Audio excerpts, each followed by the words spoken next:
What's up, guys? Tim here. It is a cold Saturday in Vermont. We had a couple days of much needed warm weather, and then we just got a snowstorm, and I'm hoping it's the last one so I can start making some archery videos and maybe do some self bow videos. And maybe do some flipping videos with my butterfly knives outside, because I am getting some serious cabin fever. Um, anyhow, I decided to do a little carving for you guys here. What I have here is a drawing I did of a trout. I believe it's a brown trout. And it's going to go on a mason jar for a coworker. And we actually found some stuff in our classroom, and he's been using it for his coffee. So I'm like, oh, I'll throw a sleeve on that for you. So I know the whole mason jar thing is a little bit trendy and hipsterish or whatever, but it's a cool project to do because it involves very limited to no sewing, depending on if you're going to back it. I never do back. I just leave it natural, and I end up doing some lace to tie it together. You can glue it if you want, but I prefer on mine not to, just so if you ever want to remove it, if the jar breaks or whatever, you're not going to ruin the integrity of it. And if you're making this for yourself or for somebody, I'd suggest making sure that you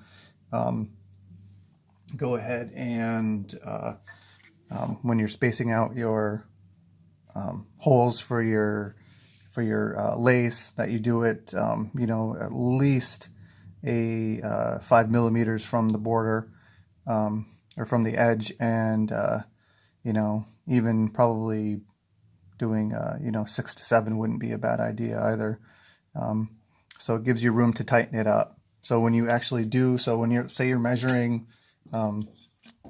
this isn't the mason jar obviously, but when you do measure it, you're going to want to make sure that you're leaving a little bit of the space, so when you tie it together with the lace, that it's it can be tightened up enough where it's going to grip onto the jar. So if you're measuring, you don't want to have it doing this because you'll have an overlap, and if it gets wet, it's not going to be able to tighten anymore because it'll have nowhere to go. So my suggestion is to cut it a little bit shy. That was probably, I don't know, maybe ½ inch or so. And then when you cinch up the lace, it'll bring everything together real nice like that. All right. So this is the, I'm really enjoying the Sheridan type style lately, because it actually gives you so many opportunities. Instead of having that flower in the middle, I've been doing a bunch of different other things in there. As you can see, there's a trout here. I've used a dog footprint.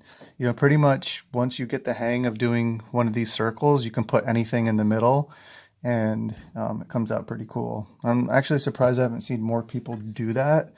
The flower does look really good, but just for me, I'm always looking to do something that's not so obvious, something that looks traditional but also has a little bit of originality behind it.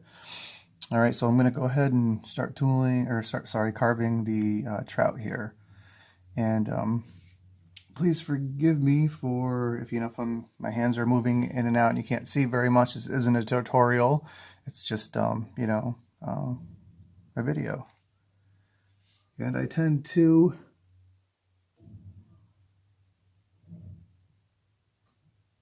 not do as best as I can when I'm talking. So if my verbosity goes out the window. That's because I'm concentrating.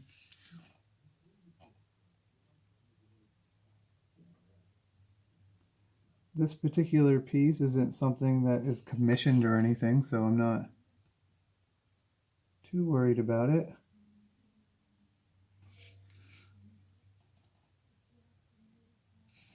Ooh.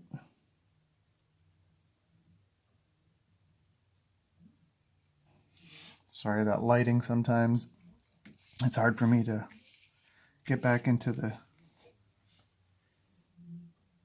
spot where I left off.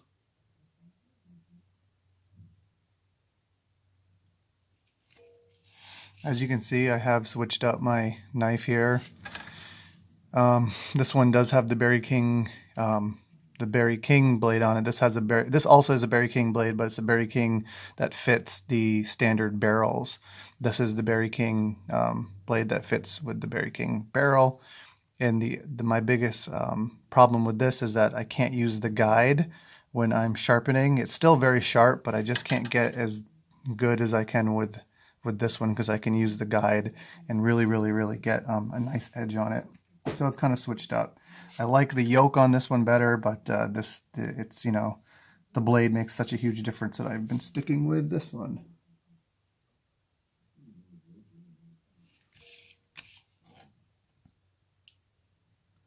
Now, if you're just starting out, one thing that I would really suggest is to maybe start out with some bigger projects before moving on to something that's really small like this. Or, you know, if you're going to do any type of tooling on like a small wallet or, you know, an arm guard or something. Because what I've experienced is that going from doing small projects as far as carving goes to bigger projects, it is much easier to make things look good when you have something big. So if you're doing, you know, like a flap of a bag, or, you know, you're doing some type of pouch or whatever, those, or even just something to hang on the wall, it's much easier to do something like that than it is to do smaller things, because it's hard enough to master the swivel knife, which I'm far from, but doing it on a small scale is even harder. So when I have gone to bigger projects, in terms of carving, I've done much better because it's a lot easier for me because I got so used to doing it with something small. That being said, it's much easier to get started with smaller projects due to the factor of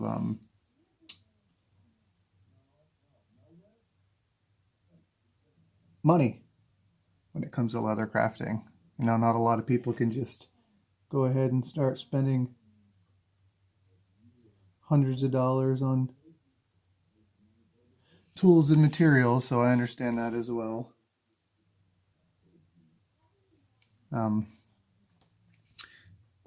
Another thing I will put out there is make sure that you're continually, you know, even if you don't have something that you're making for a purpose, just get out there, get some scrap, and use that knife.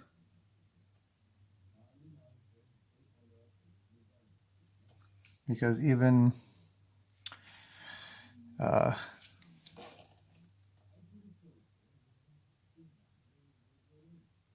your fingers will get used to not doing this, and then when you go to do a big project,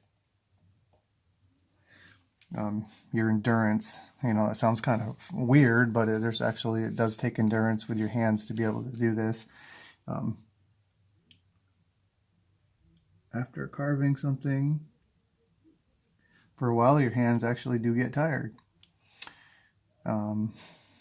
So conditioning yourself is very important to leather carving. Let's see. just going to do a couple more cuts here. I'm going to pause it and then finish it up. Let's see.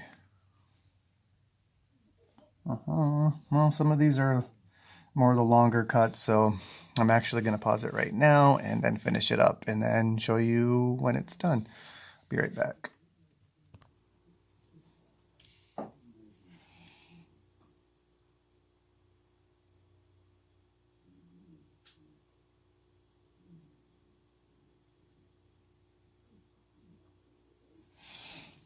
And that does it for the initial knife work for this mason jar sleeve. I feel like it's pretty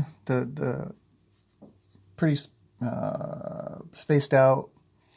I've been having a little bit of an issue making sure that I fill up enough space without filling up too much space, because there's that fine line of it being too crowded or too sparse.